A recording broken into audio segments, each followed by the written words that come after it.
we're going to start. Okay, cool. So we are recording now, which is lovely. So this is the time where everyone's crazy side can come out. So we're going to jump right in. Again, let me kind of review and go over what our format is going to be for today, which is, again, we're going to typically start off the way that I usually like to start off, which is with a kind of general overview of the kingdom.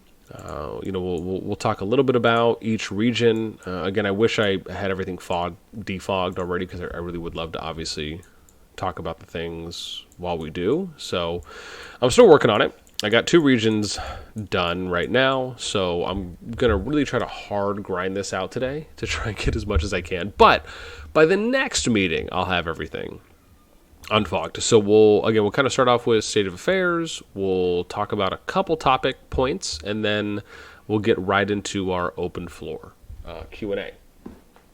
So that way, and again, usually how we'll do that is just depending on how many people that we have in the meeting. We'll either just kind of go down the list, or players can raise their hand or ask a question, right? If you want to post it here in the Townhall chat, or if you want to raise your hand, come on voice, you're more than welcome. Okay. So to be cognizant of everyone's time, because I know we are starting a little bit late, let me just first off say I appreciate everyone who's taken time out of their day. I know it is a Monday. And I will say this, I'm still extremely ecstatic about having 50 people here, which is freaking awesome. Let me just say that. And again, thank you so much for being able to come and tune in, regardless if you can chat or if you're just here to listen. That's fine as well. Okay, so let's start off real quick with, and let me see if I can show you guys. I think I have this. Let me skadoosh this on over. So I was going to change my screen real quick. So again, some of you have probably seen this already, but this is a general recap. This is our kind of like diplomacy status / power rankings for the kingdom. Kind of goes down to about the top 40 or so from when I pulled the data about a day and a half ago. And you can see, and again, bear in mind, these numbers are not obviously the numbers that they are currently or today, but this kind of just gives you a general overview of kind of where we are in just kind of how things are going. And you'll see that at least as of when the data was taken, we have 9 of our alliances that are in the top 10. With also to mention that from what we have confirmed, along with what we knew going in, is that NASTi Barbarians and NASTi's Fallen are just 2 organic alliances that it was told to me, thankfully. And also I know those names weren't on our original list of alliances that were coming into the kingdom, so just kind of a small note. But again, I think the growth has been going great overall. I mean, you can see here kind of from the boards. I know I'm in Sergeant's Alliance, so, when this data was taken, I think they're almost at like mid-80s or something now. So, again, obviously there's been, good growth, and even more so across the other alliances as well. And I imagine, we might get closer to kind of rounding out the top 9 spots over a period of time.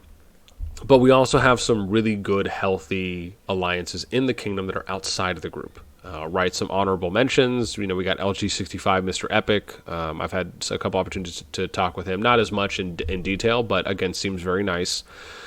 Legion of Shadows for LS. Again, I haven't spoken to them myself. Philatech I've talked to a little bit. Simmery I've talked in game a little bit as well. EXE, this is Trip's best friend alliance. Just have to give her a shout out. I've had a chance to talk to the lead here, right? It seems somewhat kind of 50-50 at the moment, but, possibly leaning in more of a situation where, something may happen sooner than later. We'll see. Again, that is still developing, and even though everyone's kind of NAP right now in Aggression Pact, kind of passively or indirectly, it is something that we are monitoring. Then we have NASTi's Fallen, and like I was mentioning as well with Barbarian, they seem nice as far as free-to-play Pleasant and Feel the Tech. Again, I haven't talked to free-to-play Peasant that much. Feel the Tech I've talked to a little bit in-game. They seem nice in... and maybe I got these wrong. Aren't they in... Oh, no, I didn't. I was just looking at the wrong ones. But they're in Zoland with Karma's Alliance, NASTi's Outlaws, and from what we just heard from Indris, I think... in our management meeting, was saying they've been pretty, nice and easygoing. So I think that's nice. Sally McQueen, I've had a chance to talk to as well in SORP. If it is a female, she seems nice from the conversations I've had. Aaron Yeager, I've talked to a little bit on Discord. This player reached out to me from 65 WV. Again, they seem, kind of nice and easygoing thus far. PTW for Warlord or Wildy, I have this player on Discord. I've had a chance to talk a little bit, not too in depth yet. I know they seem and appear thus far to be nice and wanting to work with the group, so that's been great in Nivola. In-Laws, I think, is the second alliance that secondary alliance that Mitra had started, which is, I think, just his in-game name, if that's right, in Zoland. And then, again, if we just kind of round out some of the other lines, I think the ones that are kind of at 30, 40 mil plus, right, are probably going to be the ones that we're looking at. But even if you just gauge the numbers off of this, I mean, you're still looking at about 30 alliances that are active and healthy within the kingdom, which is phenomenal, right, at this stage. And that's really what we want to try and keep that going as long as possible. So I'm really excited about that. Let me see what else. Hang on. You know what? I should have just copy pasted my outline because I know I had an outline. Let's do this real quick. Here it is. Okay, great. So I'm just going to copy paste this on my notepad. And okay. Let me switch this up so we can go back to in-game, wherever my thing is here, to switch on my screen. Cool. This also helps me with making sure that I'm doing all my fogging, all my defogging. You guys can keep me honest. Essentially, is what's happening. So, look at that. So nice. Oops. Let's keep that up. And then what do I have for number 2 here? Which is going to be yes. I guess that kind of goes over the general kind of alliances top down, and I guess kind of a slight status update in that regard. There's not really anything right now that I think is incredibly pressing or troubling, right? We still don't have any rogue players. There's no rogue alliances. All the alliances in all the regions at this time are developing their accounts freely at a rate of 100% in an unimpeded way. So, we're still making good on our goals for the project, the health of the kingdom. I think, and I did a video on this, I think yesterday, finally, just because all the management stuff was like ruining my life more or less for those first couple days. But it is nice to be able to see that there is such a health level within the kingdom, along with a good kind of understanding on having, a lot of alliances that do want to hopefully work with us in some capacity, and hopefully, our willingness and wanting to share and to nurture a lot of that development within the kingdom is going to pay off, right? Is hopefully going to pay its dividends, and I think we have a really great investment going in right now. Before we get to season 2 at that time. So, all right, and then I think that pretty much covers like the majority there. Then we can go ahead and hit my number 2, which is, well, I guess kind of loosely talked about that, which is our group. But again, I think our group is developing really well. I'm going to take a look real quick and to see what some of the updated numbers look like here, right after I just send these bad boys and girls out. And we'll probably maybe just grab another, because I'm already low. Look at that. Look at this. See, look at this. This is you guys see this right now? This is what a good teammate in the kingdom does. You see this? Someone left us 13,000. No need to complain. Just put that work in and go grind it out, baby. Bam. That's what a good teammate does. Okay. Some of you guys are like, dude, I would never touch that. But yeah, I'm a lover. Okay, and then let's look at some boards. Maybe we can just kind of take a look real quick and see what some of the recent numbers look like for our alliances. Hopefully, if I can actually go look for something. There we go.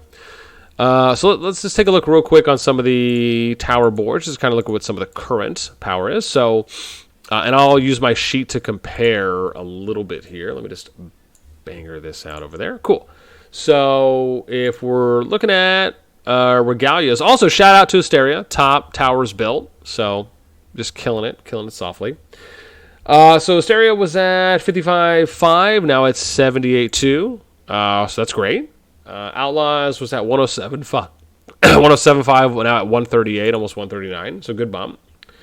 We got, who do I have here? Clips for Just was at 75.1, now at almost 100. Awesome. Man, everyone has like 20 to 30 mil increases. That's great. Trip, 74.7, 95, almost 96. That's good. Let's look at Tune. They were at 83.8, now at 106.1. Lovely. We got Pandizzers, Naps. They were at 101.7, now at 126, almost 127. Great. And then we'll look at ours last because it requires me to go out. At NASTi, they were at 72.4, now at 109. Ooh, that's a nice bump. And then we got NWO here. Excuse me, they were at 96.5, now at 125.7. A nice bump. And I think that kind of covers, yeah, so let's look at where, I don't know where Shadows is at right now. Let's see. We were at 58.7, so at 83.6, almost 83.7, so nice bump. Okay, cool. So no, doing good. Alrighty, let me see what I have next here on my outline list. We have, so diplomacy. So briefly just kind of touching on diplomacy with other alliances, right? This is something that, again, I want to give a big shout out again to all of our alliances in the kingdom. Everyone, I think, has been doing a good job when it comes to working with the alliances to the best of their abilities, trying to stay in line with what our goals are, our approaches for how we want to try and kind of be diplomacy first, right? Only fight if necessary. And I think everyone has been doing a great job. There's been quite a few, not only of the leads, but some officers in those alliances that have stepped up just whenever I'm not able to reach out to the alliances. And so I appreciate those who helped me out in the beginning and just kind of, again, had a proactive stance in reaching out to the alliances. I think we've done a very good job thus far of really hammering home our intent within the kingdom and how we're hoping to work with the alliances. And so, again, I appreciate that. I also appreciate the people in those positions who are reaching out, who have also contacted me, even if it's just, hey, boss, how would you approach this? Or, hey, what do you think about this? Or, hey, I have this dilemma. Is there another way out or something else, you might see or be able to advise on? I always appreciate that. Again, like I reiterate to our management team along with to the kingdom, I'm not too big on really wanting to micromanage people that much. And, so I like being in just more of a supportive role. I'm happy to share in those types of situations, a recommendation or a piece of advice or maybe just a different way of looking at it, and or, maybe how to word something appropriately, or maybe even just more Switzerland-like, as you guys know I like to say. I think, it's a group effort at the end of the day. I can't do this without the team as much as I would like to believe that the team can't do this without me. And, it's a nice symbiotic relationship when, you have a good team together that you believe in, you trust. And, thankfully I've had the opportunity and the pleasure to know quite a few of our leads for a while, even a good amount of our management team that has been with me in previous projects. And so I think that helps out a lot with them having a good sense of how I like to approach kingdoms that we go into, and just a matter of kind of doing a little bit of fine tuning. I think that's not always a benefit that we get when we go into projects, where sometimes you're going into a project not knowing anyone on your leadership team or not knowing anyone on your management team, and you're kind of having to learn and figure each other out as you go. So for me, that's a blessing, and something I'm appreciative of every day. Let's get to my next one here, which is, and I guess the last thing I'll mention on the diplomacy side is, bear in mind, right, we're not, we're not looking to have, and the management team's aware of this, but just so everyone else knows, for transparency's sake, is, we're not looking to bring on any alliances within our family. And that's just because, one, there's no way of knowing how they may react if they were to be added. I've seen situations where alliances just want to join big families and kingdoms because they think it lends them some level of protection, or they think it gives them, carte blanche to go out and start attacking smaller alliances or just grabbing any and all the territory that they want, saying, oh, well, we're a part of this family, so you have to let us have it, type of a thing. And that doesn't mean that that will inherently happen, but it's just best to avoid those situations at all when possible. And that's why we have our policy, which is that we're here to just work with everyone. Again, to the best of our abilities, given the finite resources and, as long as they're active and emerging. Then let's talk a little bit about recruitment and poaching. So this is a short one, but, my simple stance on this is we shouldn't be poaching any players. We shouldn't be reaching out to any alliances that where we're messaging their players and saying, hey, are you interested in joining, or do you want to come join one of our, big alliances or something like that? We shouldn't be doing that. Now, there are some exceptions, and I'll go over some of that. However, the people who are doing the recruitment, let me first and foremost say this, right? If you are not a member of management and you have not spoken to management about doing recruiting, you should not be doing recruiting. And it doesn't mean that you would not be good at recruiting, but there has to be some form of process that we follow consistently across the board. And if you're interested in wanting to help out, then reach out to your management team, your officers, your lead, and see if they even need people to help out. I can tell you that the management teams themselves are pretty on it. And, we during the management meeting, this was a topic that we covered. But the short version, or I guess the simplified version, is, again, we shouldn't be poaching any players. If you're recruiting, it should be being done a few ways. One, if players do not have tags, they can be contacted. If they're tagless, meaning they're not in an alliance, and you notice them out on the field or on the leaderboard for some reason, right? Those people can be reached out. Again, remembering that they also have to be within your region, so you have to take that into account. Number two, if you are reaching out, and again, this is right, kind of for management, not necessarily for the average player, but just more so giving you guys some insight into what that process looks like, so you have a better understanding. As a lot of you know, I'm very big on presenting things from kind of an educational standpoint and more of an informing standpoint, right? I think out of sight, out of mind can be dangerous at times. And whenever we're able to kind of share some of those processes that we go through, I think it helps the general player base, whether it's have a better understanding or even more appreciation for the work that we put in. But the general process is that, right, if they're tagless, they can be contacted. If they are in a lower ranked alliance, for example, if there's if they're like 20 million or under currently, then management has steps that they can reach out to those alliances, kind of starting top down, where you're usually starting with the leader, you're starting with officers, then you can work your way to players, right? If you don't hear anything, as an example, and there's some other things that are involved in that as well. But that's kind of the general-ish gist that goes into that. And typically the reason why you have to be careful, because you don't necessarily want to go out and start reaching out to top alliances that are in your kingdom and giving the impression that you're trying to, for lack of better words, poach or steal players, right? That's just not what we're about. That's not how we should conduct ourselves. And more importantly, we do not need to conduct ourselves in that way.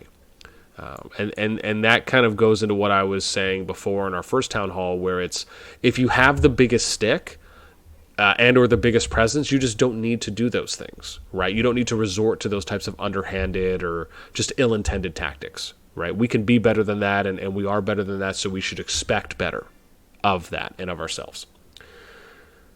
Let's talk about merging. So merging was a big thing. I know this is something a few people have asked me about.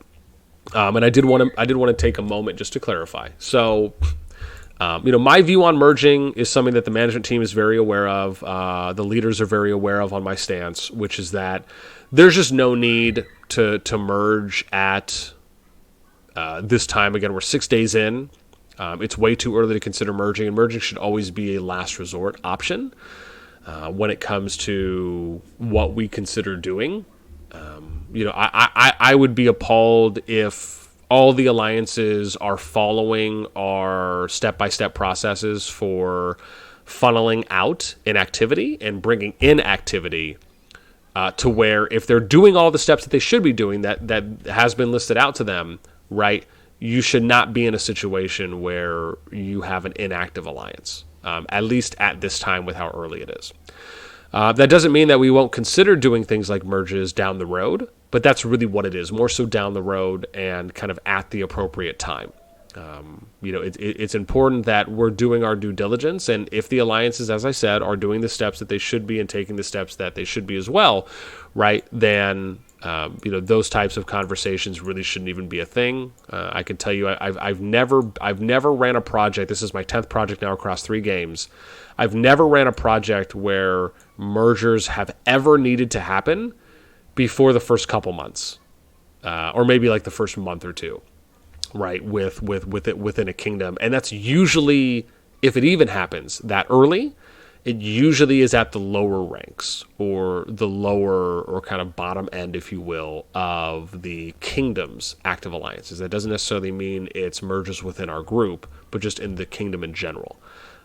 So again, those are just some things to be aware of and cognizant of. And the big reason why you want to try and avoid merges early is because when you merge, you typically have a little bit higher of a chance of seeing more player drop off, because you're basically you're basically taking 2 main alliances and saying, okay, well, we're just going to have 1 main alliance and we're going to have a second string alliance.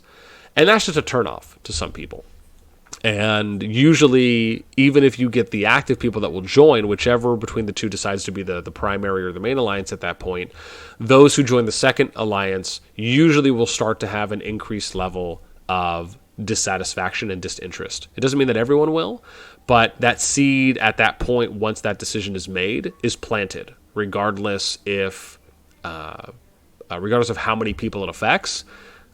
It will be automatically planted at that point. And so it's just good to try and avoid those until you're in appropriate situations where you can really take advantage of doing it for the right reasons. Okay, let me get to my next one, and then I think we're close to opening this up. So let me touch on Zone 2 and Zone 3. So Zone 2 and Zone 3 is something I know I have been getting asked about as well. It is a little bit too early. However, what I will say on Zone 2 and Zone 3 is, because, again, just to kind of show this off visually, if you go into your Augur Stone and you're looking at when the level 1 pass opens, right, so you're going to have, hang on, where is it? Did I pass it? I think it should be here. Oh, no, oopsies, hang on, maybe it was War Song. Am I tripping? Yeah. So, level 1 pass will open on the next Augur Stone chapter. Those will be, again, we have some time, right? We got 2 days, a little less than 2 days before Rockface finishes. War Song, I think, lasts, let me double check here on my Augur Stone S1 timeline.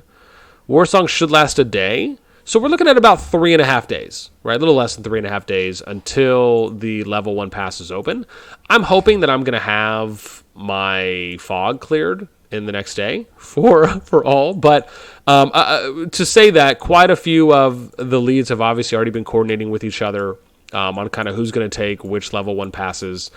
No one is going to really be building into each other's territory unless it's absolutely needed. There might be one case where it may be needed. And again, those alliances are privy to that and know who that may be if it comes to it. But the reason why we don't really need to build into other people's Zone 1s is because there's no reason to, right? Like, no one's fighting. We don't have to support each other. We don't need to capture other people's behemoths. Everyone's developing in an unimpeded way at a great rate. So there's not really a need there. The only region that may be kind of loosely connected to what I just said would be someone like Darlin, right? Because they don't have a level 2 pass that connects to them. So there might be a need in that situation for possibly some building, but at least a pass capture. For everyone else, it's just getting some free extra rewards, right? But as far as like Zone 2 and Zone 3, when those are mapped out, the way that we're going to go about that is it's going to be fair for everyone. So, it's not just our group that we're looking at, but we're going to look at all the active alliances across the board, and we're going to try and bring in as many as we can into Zone 2. I think ideally, if it's somewhere around maybe, I don't know. Like somewhere maybe around 12 alliances, or maybe we're looking at like 3 to 4 at minimum per zone 2. It doesn't mean that everyone's going to have, like an equal split of territory. Maybe the first 3 or 4 will, and then if we bring in a 5th or 6th, right, maybe they'll just have a little bit of territory where they kind of build along the mountain range or along the perimeter. There's a lot of ways to work that out. But even though that might seem like a lot to some of you when I say that, there are a lot more benefits and long-term rewards that the kingdom can really garner from doing something like that, right? The idea that we talked about before in the first town hall, and it kind of goes into some of the video topics that I put out, is a big part of how you can build a healthy and an active environment is you try and give players the most opportunity to continue playing the game, but to also give them a reason to stay playing in your kingdom versus leaving and going to another. And as member capacity increases, over time, you'll start seeing just more passive merges. You'll start seeing players that are leaving other alliances, small and medium size, and joining the higher ranked alliances. And because of this, it will slowly, I don't want to say assimilate, but it'll slowly remove the amount of total active alliances in the kingdom. So when you look at how many we have active now, which you could argue maybe 40 or 50-ish, that might be down to 40 next week. It might be down to 30 the week after that. So over time, these things are going to happen, but it's about trying to keep that flame alive and active, right? Still breathing for as long as possible. And then things will kind of even themselves out, right? I can tell you this happens at every kingdom I've ever been in, every kingdom I've ever watched, researched, and any of the projects that I've done when going into Zone 3. You just kind of have to let some things play out. And not worry too much about how many alliances are in a zone or how many players are there. Trust me, it's better to have a lot of alliances and a lot of players still active in your kingdom where you're having, the possibility of troubles on gathering tiles or not, having enough rather than having too many. And for a portion of you that might seem backwards, but trust me when I say that when you're looking at it from a long-term investment and having what I would argue when you look at our kingdom, right? I don't think there's any other kingdom out there that is as healthy as 65 is. And that was something I talked about in my video, in one of the videos I did yesterday is, I think 65 is probably the healthiest kingdom from start that CoD has ever seen. And I think we have an amazing opportunity to really showcase a different way of playing the game than what is typically done on average in kingdoms. And I think that's something that is worth taking note of, and people that are playing here and contributing to that should be proud of that and to be able to say that as well. Then let's do... Okay, so like some of the power balancing stuff, I know we've touched on this, but I always like to reiterate this, and I'm going to try and do this every town hall, even if it's just a quick 1 or 2 minute mention. And then we're going to get to the Q&A, so that's going to come next. Again, and we've talked about this. Again, this is in our goals. This is in one of the recruitment videos I did. We touched on this in the last town hall, in the management meetings. And all the leaders are on board for this. I also want to preface that as well, because this is something that was specifically talked about in their interviews, is that, and it was also on our COD Goals channel as well, before we even started the project. As mentioned, it's very difficult to balance out alliance power right now because of the way that the regions limit players to move freely between them. It's just not possible at this time. If you wanted to move, you basically would have to wait for resurgence to come up, or an alliance would have to go from one region to another, capture a behemoth, and then the players in the region in which that alliance captured a behemoth. An example would be, if you're looking on my screen, let's say Sophrostia, an alliance from Sophrostia went to Khaltia, they captured a behemoth. Well, players from Khaltia could then join that alliance in Sophrostia, right? That's kind of how that works. But that's difficult when you're having to consider all of our 9 alliances. They would have to basically be able to go into each Zone 1 region and capture a behemoth in order for us to have some level of fluidity to where any player in any alliance in any region could join any of the other alliances. And I just don't even know if logistically it would be possible. I really have to think about that. But it's just so much work, and it's just not worth attempting that at this time to kind of go against what we've been building. And then the second part would be using Resurgence, but the problem with using Resurgence is that 80% of your troops will automatically go to the hospital, and then you'll get refunded your policy points, but you'll only get credited back 50%. So you're losing 50% of policies. So it doesn't really make a lot of sense to do it. The only time where it may make sense would be towards the end of the season for the third to the last Augerstone chapter, which is Unscarred. That's where Cross-Region Alliance opens and basically allows for any player in the kingdom to move to any region, to any alliance. And that's kind of where we may start look at taking advantage of that at the earliest and only if needed.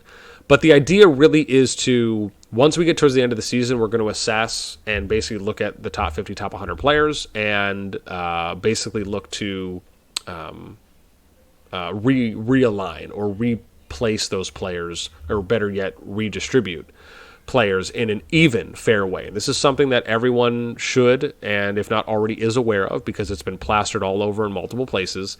And the reason why is because we want to try and have an equal-ish, if not equal amount of rally leaders and garrison captains, or people that can defend against rallies, right, in each of the alliances before or by the time we get into Season 2.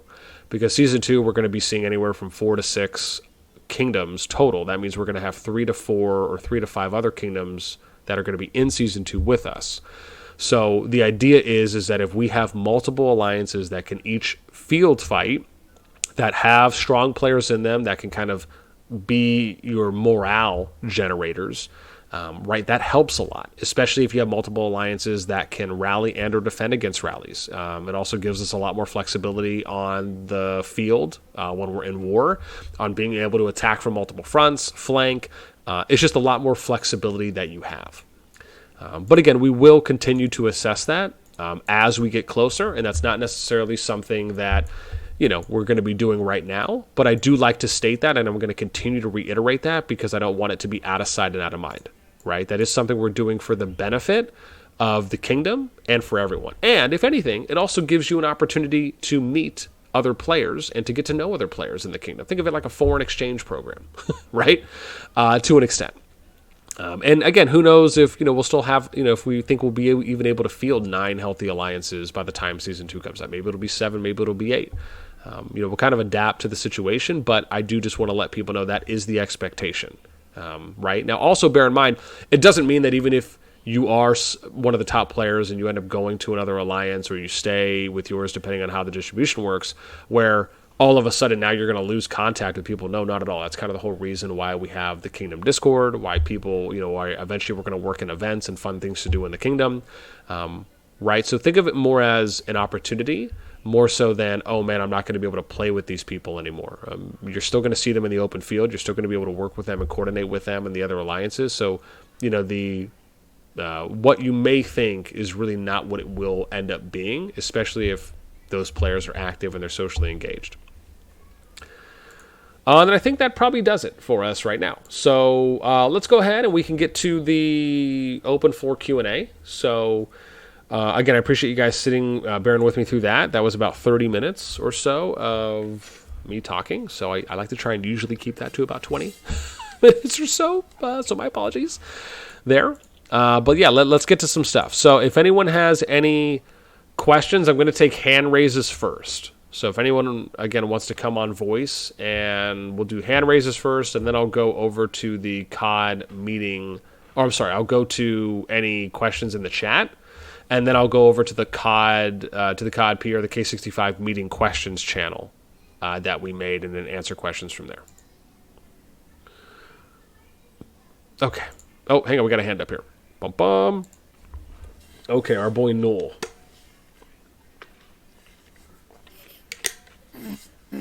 No. Hear me? Yeah, what's up, baby? Okay, so this is I guess this is a statement, a question, something that a lot of people have been, I guess, concerned about bringing up. Not just members, officers are kind of concerned, stuff like that. Now, I know it hasn't happened yet, but it's definitely something that's been brought up by a lot of people, okay? A lot of people are concerned that moving into the next season, because of everything that resets, that it's going to be very, very depressing. Almost that people don't want to play another season because of everything that does reset. Yes, you get to keep your skills. Yes, you get to keep, like, your tier troops. You get to keep some things, but there's just so many things that are basically reset after the season that a lot of people have been coming to me and be like, why should I even play another season? I mean, practically everything is being reset. Everything is going to be gone. What's the point? I know that I've spent money on this game, but I mean, if they're going to reset everything, why am I even spending money? Why am I trying to, build my account? Why am I trying to do this? So it's like, I've tried to tell people, now maybe this may not be the case for everybody, but I tried to tell people that in a way, yes, it does suck. It's not good that they do that, for a lot of things that they reset. But in a way, it's also good that in the next season, if you made any mistakes in the first season, like let's say you made mistakes on your policies, let's say you made mistakes on, how you, leveled up your characters or what you did, okay? Then with some of these things being reset, the next time around, the next season, you can fix those mistakes. You can come in twice as good as you did the first season, say, okay, I already made this mistake last season, I'm not going to make it again. And then this season, you're going to do everything twice as fast, twice as good, twice as, motivated, because you're like, hey, I'm seeing the difference, this is a lot easier. So I look at it as like a 50-50. Yes, in a way, it's really bad that a lot of stuff's getting reset, but in a way, it's really good because you can fix your mistakes. So is this the way that you would approach things? Because I'm telling you, there is a lot of people who are complaining about the reset from season to season. I think it's a good question. I think at face value, the way that I would, and thank you for asking, Noel. The thing I'll say at face value is, one, that's the way that COD is and how the game has been developed. If you're asking how I might go about pitching that to someone, personally, I actually like that the season resets. I like it for a few reasons. I think it actually adds a level of benefits that you won't see in Rock. I think one of the most important ones that it actually benefits of is it requires every player to be active consistently throughout the season, where you can't just rely on your wallet, as an example. And that's not a jab at the spenders, but if you're looking at it kind of, tit for tat, it's important to be actively playing your account, because however active you are on the account actually plays into how prepped you will be going into Season 2, because in Season 2, the Darklings are stronger, and... Oh gosh, I can't forget the other one. I can't forget if it's the forts, or remember if it's the forts or if it's the... Dragon Trail.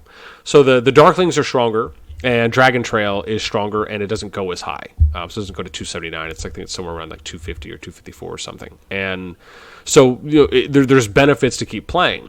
But because of the way that the reset works, is that I actually think it benefits the free-to-play a little bit more in that regard, where if you're already a grinder and you're constantly active, a spender either will have to keep spending, or they'll have to rely a little bit more on general activity. And as time goes on, the gap will only lessen between how long it'll take a free-to-play to kind of re-level an account versus how long it's going to take a spender to re-level an account. Right? Eventually, as you get your buildings to max, you get max tech, you're leveling up your VIP, right? That gap will close at the rate at which you're able to re-level some of those areas on an account. So, if anything, I actually just think that it keeps spenders honest on that front. And I think that's more of a win for free-to-play than it's not.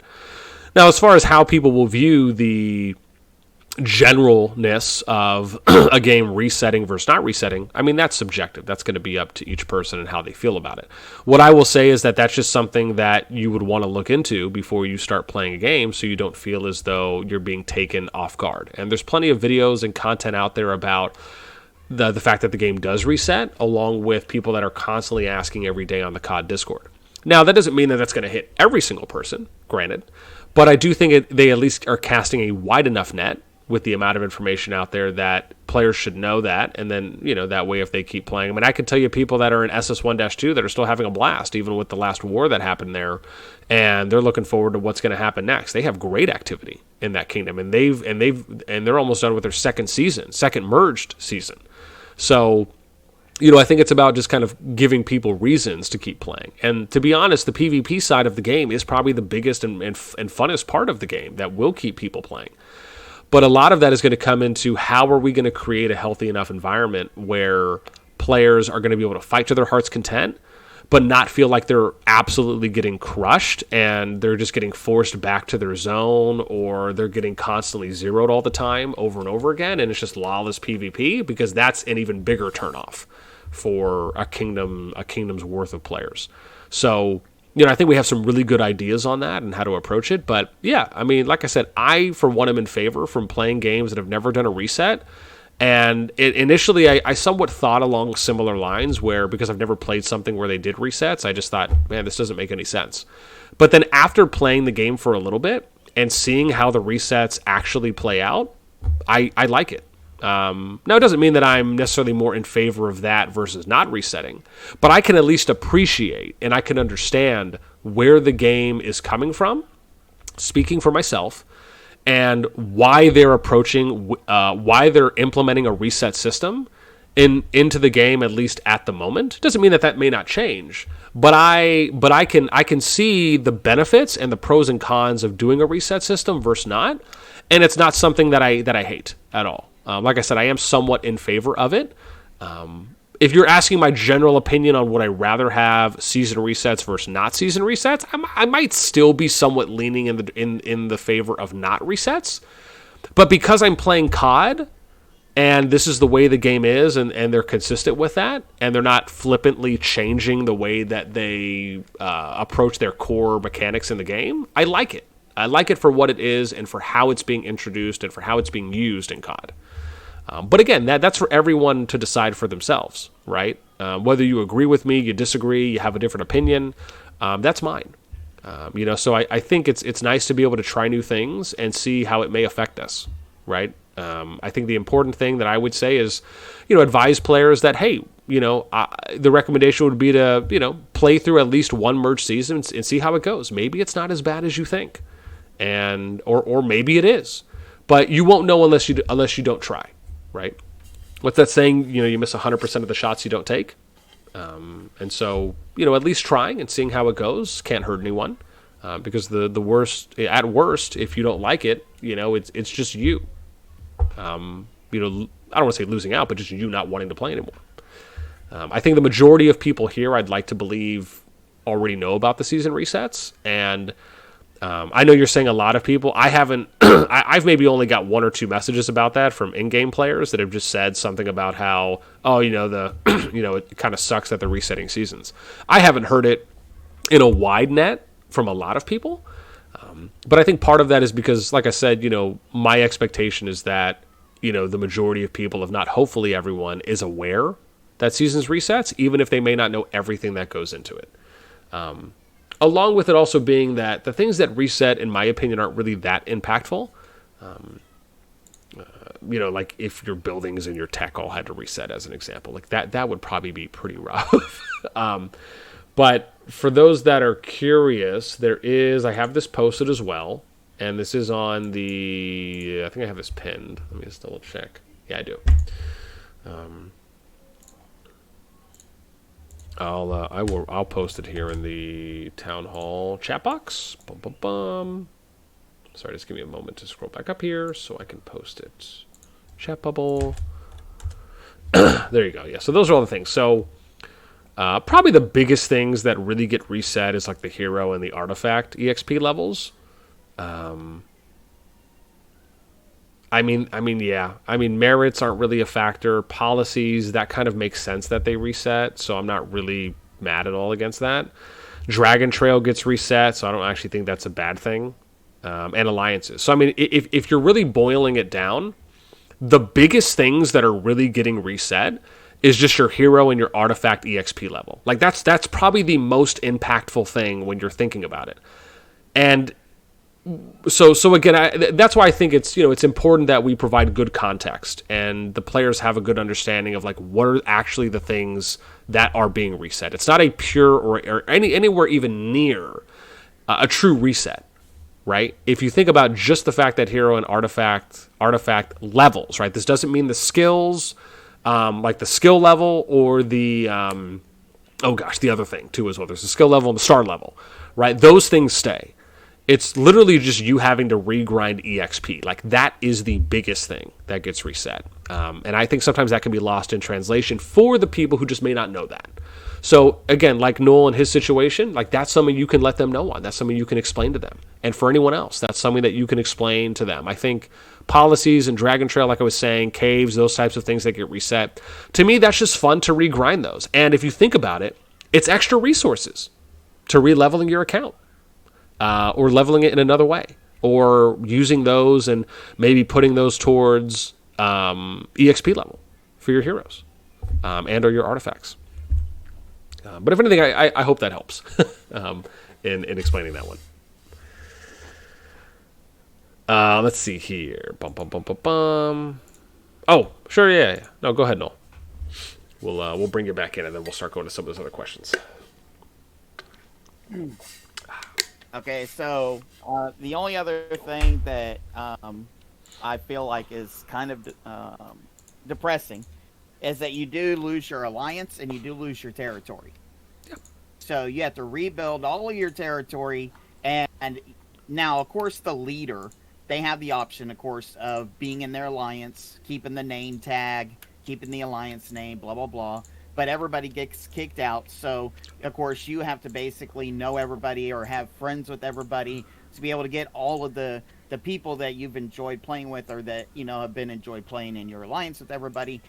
Make sure that they get back in the same alliance. Okay, that kind of sucks because of course some people are different time zones. Maybe they haven't added you as a friend, or there's just a lot of situations. Okay, but not only that, but territory. Okay, territory is one of the biggest things in this game, just like in Rise of Kingdoms. And to have to redo all of the entire territory, it literally sucks, man. Like, it's just countless hours of dealing with headaches and trying to, make sure you build in the right way. So, like, where you already have your territory established, let's say you already have your behemoths established, all that type of stuff. Now you have to redo all that stuff all over again. So for some people, alliance and territory is a concern. I'm not saying everybody has mentioned it, but I've had a lot of people come to me that have read about the resets, of course, because anybody can on their Augur Stone, and say, hey, man, like, so the alliance gets reset, right? Yep. The territory gets reset, right? Yep. So I just start going through the list, and they're like, okay, so, like, what doesn't get reset? And then I tell them. So they're like, well, man, alliance and territory, those are, like, two huge major things.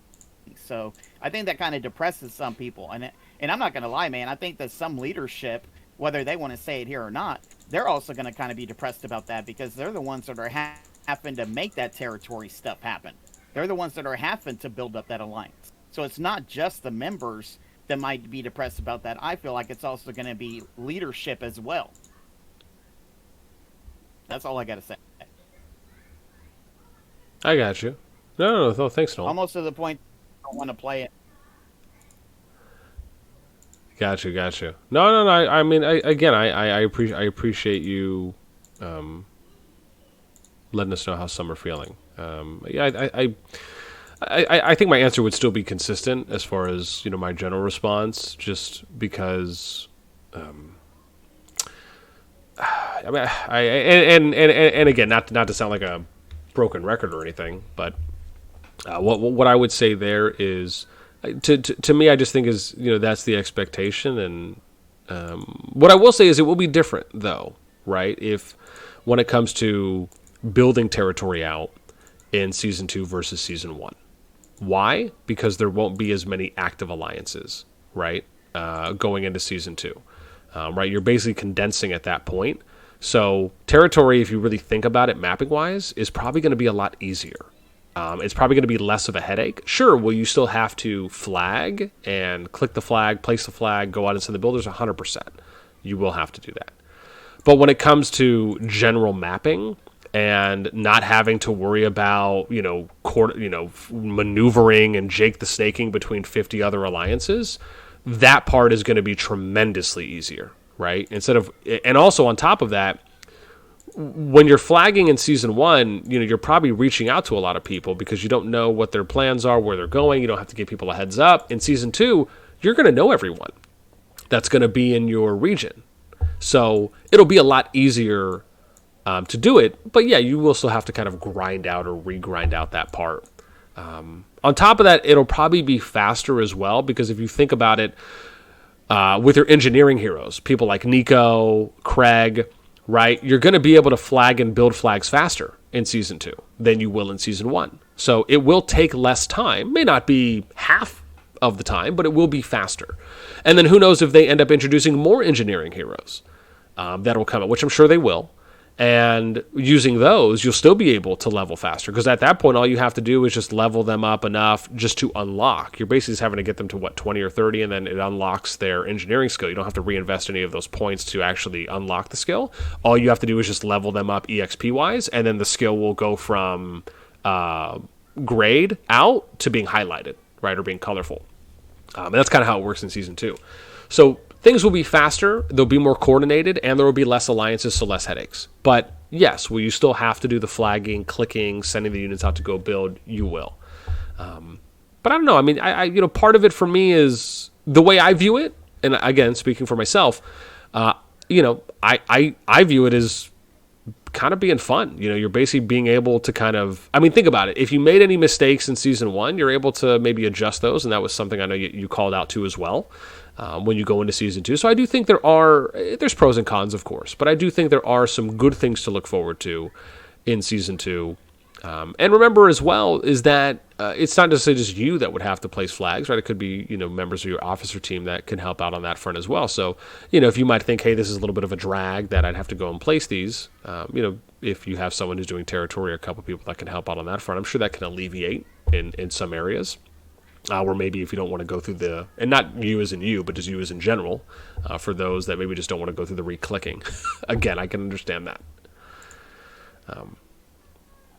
All right, let me see where we're at right now. So let me get to some questions here. So I'm going to go through I'm going to wait to go through the K65 meeting questions chat. I'm going to take any questions that have been posted here in the text just because you guys are still here. So again, I want to try and get to those first. Let me see where my time is. We're at 51 minutes. Okay, great. So, Phantom. Okay, let's do this. Awesome. Okay, so let me just check this thread in case anyone's pinged me here yet. And if not, then I'll go over to the K65 meeting questions. Trip every day is KPK. I like how that rhymes. So let me read through in case. I'm going to scroll up a little bit on the chat just in case I missed anything. Today, okay, let's see here. Doing listen in only. Let's take a look here.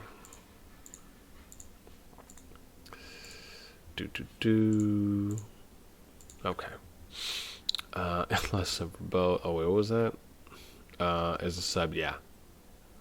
We are both Bob the Builders. Descend asked, how does Alliance Fortress work? I think someone answered him. Okay, let me see. Here, I'm just curious, when do you think we'll reach a point where we can engage? Okay, so D&D asked, when do we think we'll be at a point where we can engage in friendly PvP wars? Honestly, I would say probably once we get to... I would probably say maybe at earliest once we get to Zone 2. If not Zone 3. Because one, you'd want to wait for the merit points to open up first, and that won't happen, I think, until the next Augerstone chapter, when the level 1 pass is open. And also because some of the regions may not be totally figured out yet. And the reason I say sometimes it's better to wait is because Zone 2 will probably present its own form of challenges with, again, bear in mind, if you have 30 active alliances, you're not going to be able to take 30 alliances into Zone 2 with you, right? There's just not enough space, and even though you can finagle, you can MacGyver some territory space out, like I mentioned, like one tactic is you have alliances build along the perimeter, right? Where, even if they don't get any villages, they still get some territory. And because CoD is actually a little bit more forgiving and favorable on territory, because in Rock you actually have to build towards RSS points, that's not a requirement where you'd have to do that in Zone 2 for the other alliances, right, where they would maybe feel deprived for not having some of those. So I think that's a benefit when it comes to general territory in COD compared to Rock. But again, it still would be somewhat unreasonable to try and fit, right, 30 alliances across 3 Zone 2s and put 10 alliances in each one.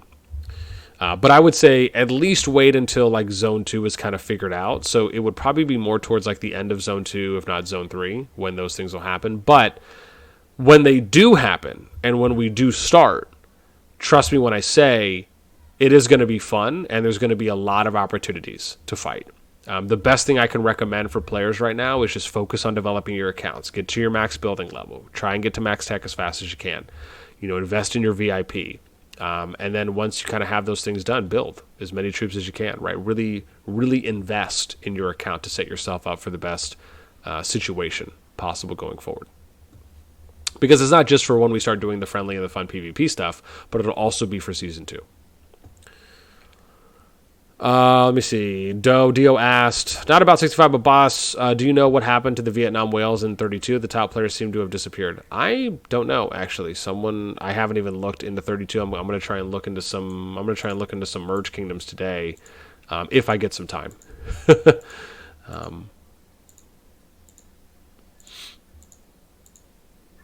But yeah. So I'm not sure. Someone might have to tell me on that one. Oh, oopsies, where am I at right now? Did I already go? 755. Okay, let's see. Only a few things reset, and then where am I at? 11:13. Oh, I'm almost caught up. Let's see here. Question. Nope. Okay, I think I'm caught up right now. So someone asked, friends, I can always step down and get fresh button.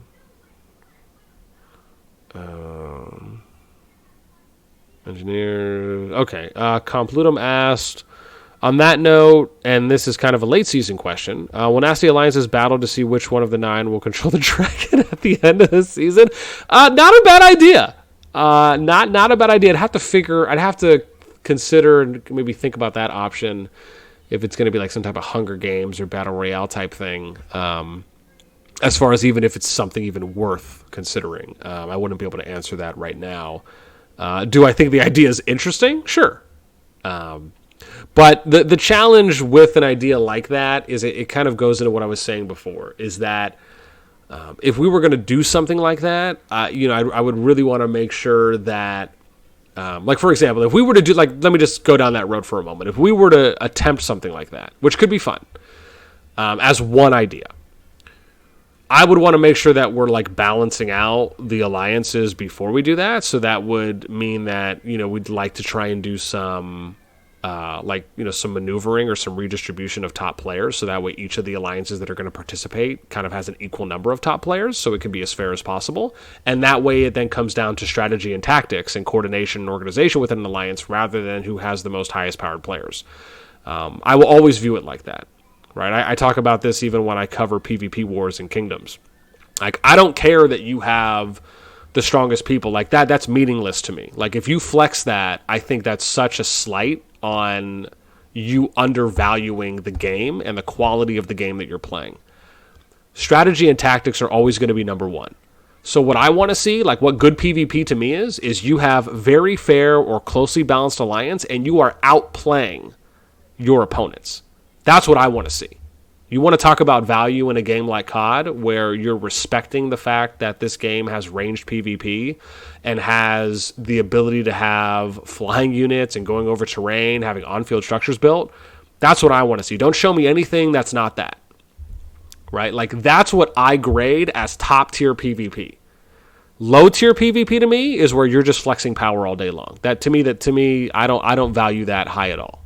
Right? Like that to me is like I want to see StarCraft 2 Pro League, GSL, ESL high IPM games. Like that's what I want to see. Right? I don't want to see you murder balling like we're playing Rock. No offense, but if you're comparing the two, it's night and day. Right? So again, that's how I feel about that. So I hope that someone answers the question as well. My passion bubble bursted a little bit there. So make some too with multiple lines. Yeah.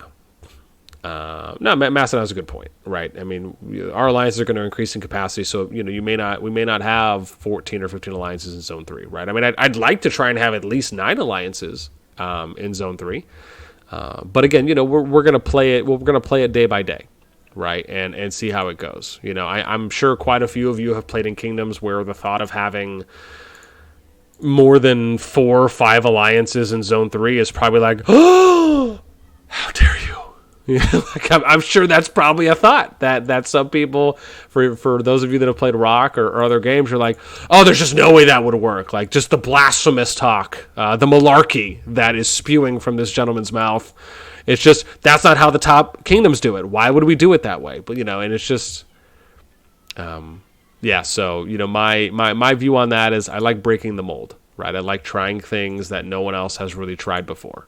And to my surprise, when there's a buy-in, right, when people really believe in it and they and they can, and we can get on the same page, I can tell you without a doubt in my mind that there is there's a love, there's an appreciation, for it, and I think that's something that is effortlessly, worth exploring, on that front. So. Yeah, so much like we're going to estimate. For Zone 2, I mean, I'd like to try and have like 9 to 12 at minimum. I know I kind of alluded to that when I said 3 to 4 going in at minimum as well before, but if you need kind of a total, that's the idea. GGSCV, how do you think Season 2 will go? Season 2 will go, will you want to fight or try to play peacefully? Oh, 100% we want to fight. Yeah, man, we want a YOLO Brick Squad 420, just easy breezy, beautiful cover grill it up all day long.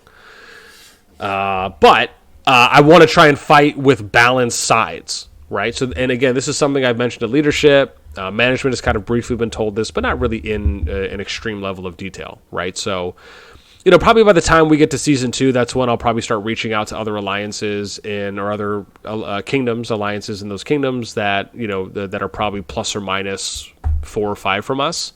And, just trying to get a feel for the water, just kind of let them know what our hopes are, what our intentions are. We want to try and have as closely power balanced of fights as possible. And on top of that, I'd love it if we can kind of start off on 2 sides, right? So like maybe if there's 4 kingdoms and we could do a 2v2 and we say, okay, well, 3 of the kingdoms will take Kaltia, Safrasti, and Navola, and the other 3 will take these other ones, right? And then we'll just fight it off. We'll fight it out in Darlin, right? Like Darlin will just be like everyone will start like if you're asking me what would be my ideal situation, that would be dope, right? I also think it'd be dope if you did it like every other region as well, and then you kind of fought it out in Zone 1 while having to worry about your flank and your front and having to fight on multiple like in that situation. I also think that could be really fun. But the one thing I would love to try to avoid at all costs is just, fighting in your zone and region, to start. I don't know, it feels like that would really hamper the experience for people. And, you could quickly cause a lot of people just to stop fighting that early. I really wish they changed the way that Season 2 opens up its gates. I think the way that I would really love to do it is... I think the way that I'd really love for them to do it is the way that Rock's KVK is, where... Level 2 passes open up, then level 3 passes, and then the level 1 passes will open up at the end. That's how I'd love for them to do it in CoD. Because the way that the KVK is right now, it's basically Infinity Kingdoms KVK, where you could ruin entire kingdoms before anyone gets to Zone 2. You could just wreck everyone in Zone 1. And that's, to me, that's disheartening. Right? Like, that isn't something that's going to cause people to have long-term sustained PvP for a long period of time. That's how you crush people's souls very early, and you get people disengaged from wanting to play out. Like, you have a 75-day season. Why are you trying to kill your player base off 20 days in, right? Or 15 days in? Like, that, to me, that doesn't make any sense. If you're a company and you're trying to make as much money as you can, you want the fighting to last as long as possible, because then players are more inclined to spend more, right? And so I just don't think that's something that the developers maybe have caught on to yet, or really maybe understood for COD. And I don't know if they even maybe thought about it in Rock. Maybe they just did it by accident, and it's just like, oh, hey, this is just how it's working out now. I don't know. But again, that's my general view on season 2, without kind of diving in any hard specifics.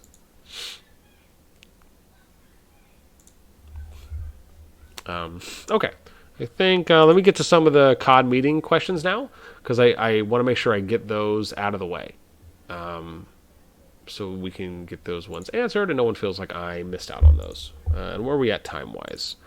An hour and 4 minutes. Okay, cool. I'm going to try and jam through these pretty quick. There's only 4 questions that have been asked so far, so this probably won't take that long. Balerian asked, what will happen if there is a civil war? Well, to be honest, the hope is that we're trying to avoid that at all costs. So we don't get to that point where that's even something to be considered. But to answer the question and not feel like I'm shortchanging you, if a civil war did happen, I mean, to be honest, we have 9 alliances in the kingdom, 9 main alliances, let me say, to be clear. There are other, our farms are kind of staging alliances. They're not really seconds, but they're just kind of farms that have grown, with the idea being to kind of funnel the people who join those farms into the mains, right, as capacity increases. They're not meant to kind of be a permanent thing. But as far as in the way that they're looked at long-term, when compared to being like a second or an academy, which I just don't believe in.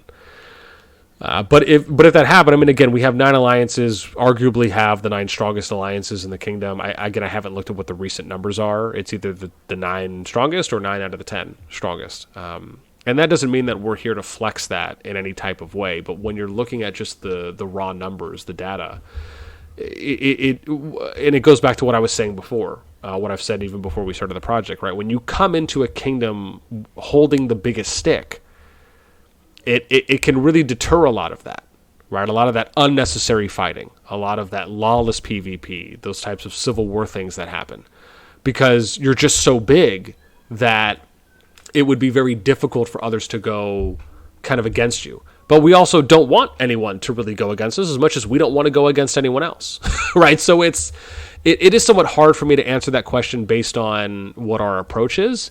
But if a civil war happened, I just don't think, like, let's say it really happened, I just don't think it would last long.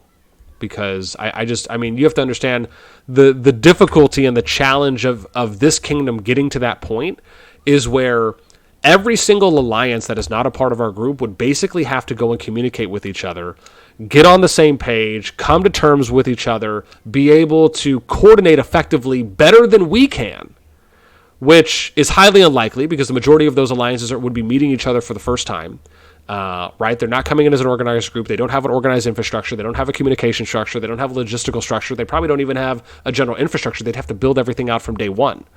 So that's why, and again, I'm probably only really going into a little bit of it, but it would be such an uphill battle for something like a civil war to happen in K65 right now, where the only thing that could really ruin the kingdom would be us tearing ourselves up from the inside. And I would just like to believe that, we're better than that, and we're stronger than that, and we're more unified than that, where everyone here really understands what the end goal objective is. On those fronts. So I hope that answers the question. Sorry, I think I let my passion bubble explode a little bit there. Balerian then asked, how many alliances in KVK or whatever it's called to Call the Dragons? Season 2, which is a forced KVK. I don't know if the question is how many alliances are we bringing into KVK, because everyone is just brought in. Like, it's just by default, right? Everyone who's playing in a season will eventually be in. KVK. Excuse me.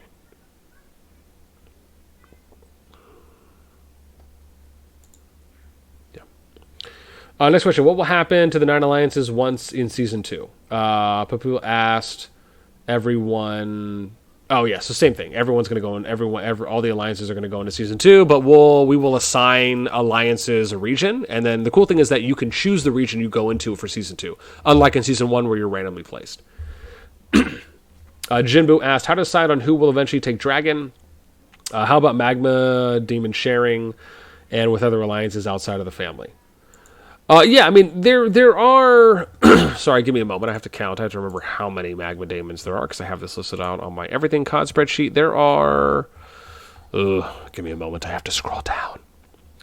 There are 13. So there's 13 magma daemons. So I think realistically, you could have the top 13 alliances each holding one, especially if we stay as active as we are. And, if there's any drop-off or anything, then, alliances can start doubling up. But would I like to try and have the top 13 alliances each with their own, each with their own magma daemon? 100%. 100%. That will be the initial goal to try and achieve with that level of intent. But, again, we'll have to see how that goes. As far as who's going to take Dragon... we will decide on that. And for something like that, I'll probably open it up to leadership and just take suggestions and see what people think. Again, I don't really have kind of the end-all, be-all answer for that. I have some ideas, but that's something I would really love to hear from the leadership team as well. And even if we start that off at the council level, we take suggestions from officers as well. Once we kind of get closer to that, we'll figure that out. But I do want to hear ideas from anyone, right? Wow, just once we get a little bit closer. Balerian asked again, is there any chances for a new project if this fails or if something happens? Honestly, that's never something that I think about. When I'm in a project, I'm 100% invested. So, when I'm in it, you're getting everything of me. You get my full attention, you get my full focus. I'm here and nowhere else. So it's just not even something that I'm even thinking about. Luna Wolfie asked, do you foresee any internal conflict in the future? That's a pretty broad question, but I don't mean that in a bad way, just generally speaking. I be honest, I don't necessarily. It's just it kind of goes into what I was saying on the Civil War question that Balerian asked. I just don't necessarily foresee any true hurdles happening, right? Like in this situation, our greatest threat is us, right? Like when you have things that are going well for you, the greatest thing that can really impact you is not necessarily the outside factors, but it's the internal ones. That's why I always try to focus so heavily on making sure that I'm transparent with what our project is, how are we going about doing things, making sure I interview all the people that want to become leads so they have a good understanding of what the expectations are, of what the responsibilities are, of what my position is here, because obviously I'm not leading an alliance, so it's really more of kind of an honor trust system that they have. Right? If they trust and they believe in me to lead us in the right direction, and they're here for those reasons, and I hope to be good intended reasons, then I have value. As much as they do, as much as our officers, as much as the players do. But I like to view it more as trust. Right? I hope that I am trusted enough to be able to make those good decisions that are always going to be in the best interests of the group as a whole and of the kingdom as a whole. And it's never going to be decisions that are ever made that will appeal or appease to one alliance over another, or to one player over another, or to whoever is spending the most money. Like, that doesn't matter to me. What matters to me is the health and the well-being of the players that are here, and them being able to have a phenomenal day-to-day experience playing the game and not being forced to be put into situations that they don't want to be in. And I think we've been doing a phenomenal job of that. I often will shout out our leads. Our management team has been great, especially even for the people that are new and getting onboarded, right? It is a learning process. If you're new and you don't know too much about what the processes are, there's probably going to be a little bit of reading. The one thing one of the things I love to preach is, if you don't know, ask, right? Asking is free. It doesn't cost you anything. I can't tell you how many times I will always go and ask people any questions that I just don't know the answer to. It kind of goes into that rising tide lifts all boats, right? We want everyone to be on the same page, and it is a constant process of trying to work and getting everyone onto the same page. Or if people forget the page they're on, sometimes it's just about providing friendly reminders. But that is what I would like to believe, a level of value that is brought to this project, and in my capacity to spend a lot of time supporting the leaders, the officer team, the players, being able to have those conversations and help, with diplomacy and other ways in the kingdom, for even alliances outside of our group. I love being able to have the time to dedicate to that I am allotted in this position compared to if I was leading an alliance. So yeah, I hope that also answers the question. Oh, let me see here. Okay, I think that is basically all the questions out of the way right now. There's nothing left in meeting questions chat. Let me come back here to the town hall, and for the last bit here, I'm just going to open the floor up completely. This is kind of our ending stage, if you will. We're at an hour and 14 minutes, and again, I appreciate everyone who's still here with us. But yeah, this is kind of me opening up the floor entirely. So if anyone has any questions at this point, doesn't matter what it is, right? The floor is yours. So if you guys want to raise your hand, you want to come on voice, you want to ask it in the Town Hall chat, you want to ask it in the COD meeting questions chat or the K65 meetings chat, you're more than welcome to. Like I said before, man, you guys can hit me with your best shot. Fire away. No? No one's into Pitch Perfect? It's good stuff. So I gotta come back to the chat here. Okay, I think someone asked something in this chat or in the town hall chat. So let me see real quick.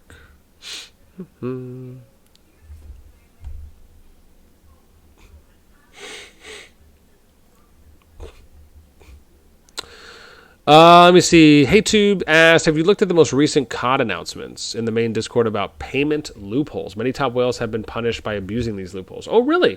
I haven't. When did that get announced? Was that just now? Oh, it was just now. Or it was about 16 minutes ago. That was good timing. Leo posted something about payment loopholes. Let me see. Recently, we found certain lords obtaining bundles through illegal means. While the loophole has been fixed now, when analyzing the issue, we've received clues from many warm-hearted lords. Thank you for your efforts in helping us fix the loophole in time. Oh, that's nice. People actually reached out. Your contribution to the fair gaming environment will be long engraved in Tamaris. For a fair gaming environment, we will immediately permanently suspend the accounts of 65 players who maliciously used the loophole and caused serious impact. Damn. I wonder if that's why someone was asking about... I wonder if that's connected to the 32 thing. Someone was saying about how some whales in 32 they disappeared. Interesting. I wonder if that's connected in some way. Who knows? It says also for other lords using the loophole, their illegal resources and items will be deducted, including those from bundles. Insufficient resources or items will be deducted to negative numbers. Purchases made through third parties may easily lead to leaking of personal information, credit card theft, failed purchases. Okay, so please refrain from doing it. Dude, awesome on them, man. Yeah, I mean, all I can say is, I mean, like, to me, this is the type of announcement you love to hear because it really speaks to the care that they have. So, yeah. Oh, there's in-game system mail? Oh, okay, cool. Did I miss that? Oh, someone said there's in-game system mail. Let me see. Which I'm shocking. I thought I was going to hear about the update or the next update before I heard about this. 11. In-game mail was 9 minutes ago. Oh, so that was well timed. And they pretty much copy pasted, so that's good. I'm down with the coordination. Yeah. Oh, let me see. Just now,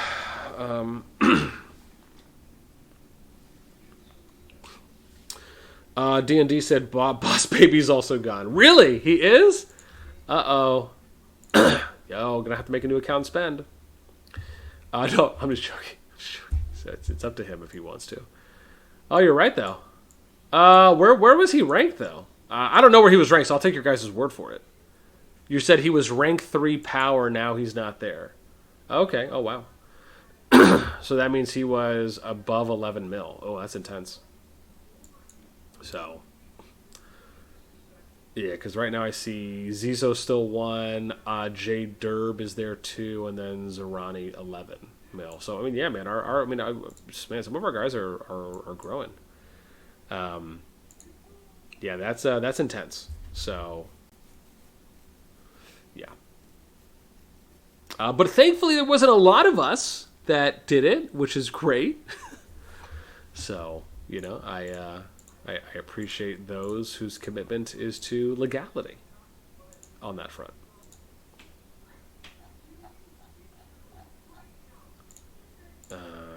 Yeah. Sorry, the next one here, I think someone was asking me about something StarCraft related. Let's go with... Ooh, how deep can I go? How deep can I go? How deep can I go? Nice. Someone asked me, you touched on StarCraft 2, Mastodon asked, micromanagement fighting styles for a second. Can you elaborate on that for the people listening? Had a lot of questions about combat and CoD, and I've tried my best to explain. It's not just two marches sitting there smacking each other, or that murder balls and other things won't work too well. With the stamina, troop skills, movement artifacts, and more beneficial to make squads and go full medieval strats. Full medieval strats. Yeah, so I've done some videos on this that talk about it, but there isn't really any good examples at the moment that I would consider to be good of alliances that are just phenomenal at coordinating. There's been glimmers and glimpses of it in a lot of the PvP that I've watched, but nothing to the extent of what I would like to do. And to briefly give you an example of something would be something I really think that the game is going to eventually transition to is going to be specialist players, where you're going to have players that just want to run 5 infantry or 5 cav or 5 archer DPS or 5 mage DPS or 5 flying units. And the reason I say that is because it's easier to micromanage 5 units of the same type than having 5 different units of each type. It's just less you have to worry about. They all have the same range. They have similar actions in the way that they operate and the way that they engage with other units. You don't have to worry about, having to kind of over micro or overclock your micro in some way.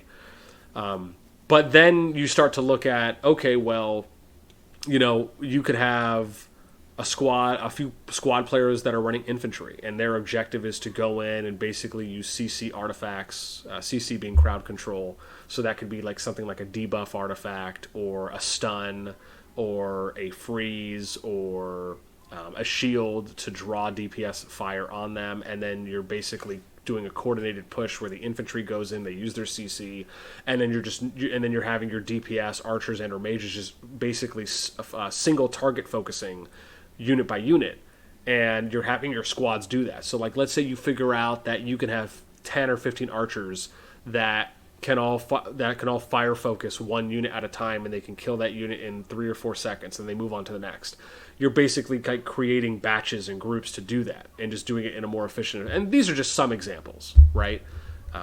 But that's why I talk about the level, the potential, the ceiling is so high in CoD that we have not even scratched the surface on the potential strategy and tactical play that we could be seeing in CoD. And that, to me, is sexy as a mother.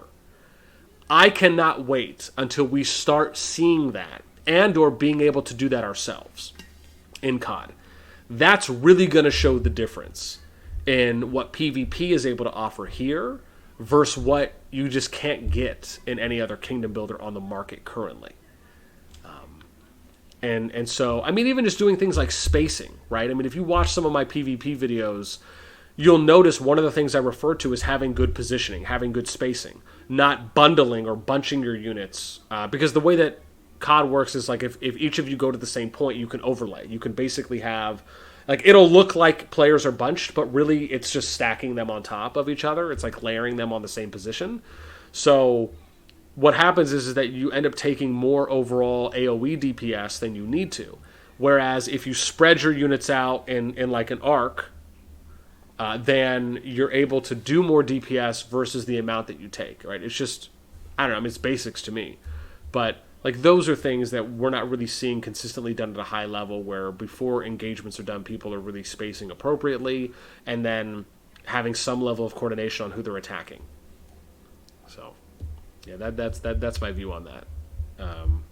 It's just it's hard to really explain it for those who may not fully understand it. It might be easier for you to see it, and that's my hope is for us to do that, right? And with our group, being able to have that level of coordination, right, between between what we're able to offer, or sorry, not offer, but do for our group, and that to me could be so fun, could be incredibly enjoyable, and I think that's going to be a big part of what a lot of players get out of COD on the PvP, because there's so much more depth to the strategy and the tactics that can be applied when compared to Rock, which doesn't mean that Rock is bad at all. It just means they're just limited, right? They just don't have the capabilities to do the things that COD can do. And for me, I think that level of strategy is incredibly enjoyable, and it's something I'll look forward to. Alrighty. I don't know if there's any other questions now. I'm going to leave it open for 60 more seconds. And you're welcome, Mastodon. Vital asks, do you think... oh, sorry. Zeros asks, can I get a confirmation of how the Alliance Fortress placement works? I believed it worked like Rock Fortress. So, short version is that center fortresses can be played anywhere in placed anywhere in Zone 1 regions. Alliance fortresses have to be built out, and those can be placed in any region, right? So you can't place CFs in Zone 2 or Zone 3. You have to flag out into Zone 2 and Zone 3, and then you have to place an Alliance fortress that is connected to a flag. You can't free place an Alliance fortress in Zone 2 or Zone 3. Then Vital asks, do you think all family alliances can fit in Zone 3? 100% I do. 100%. Without a doubt in my mind. Especially because the last, I think the second to last update, they actually improved the RSS tiles. The amount of them in the kingdom, and I think the amount and the rate at which they respawn. So that was a dedicated point that they did, and maybe don't quote me on that. It could have been the second to third last update. But it was something they touched on.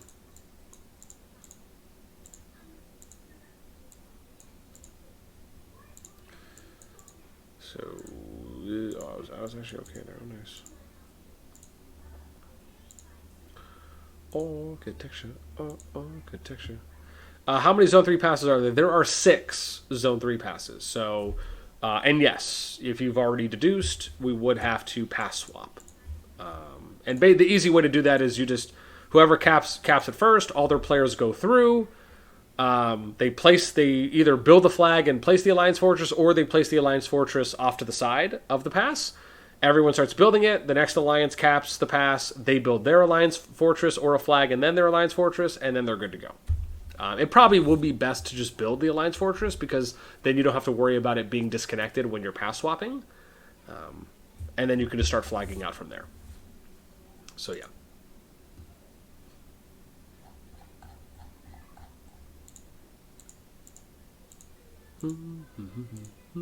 All right.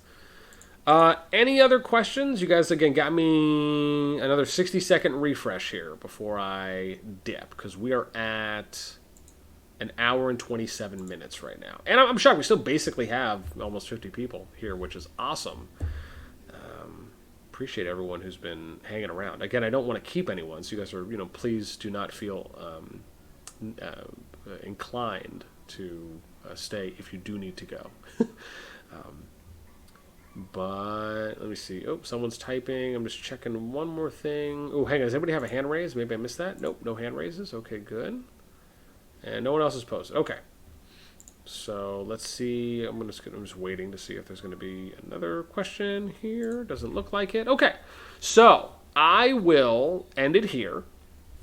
But before I do, let me just say my little brief 1 to 2 minute closing, which is that, one, as always, I appreciate everyone who takes the time out of their day and are able, of course, to come to our meetings, these town halls. I love doing these public because I really like when there's a level of attendance that not only for people that are in our kingdom, but even if other people want to come and tune in. I think it's a great way to inform and or educate other kingdoms on how they might be able to do their town halls, or maybe just people want to peek in and see or listen in on how things are going. So again, I appreciate everyone who takes the time.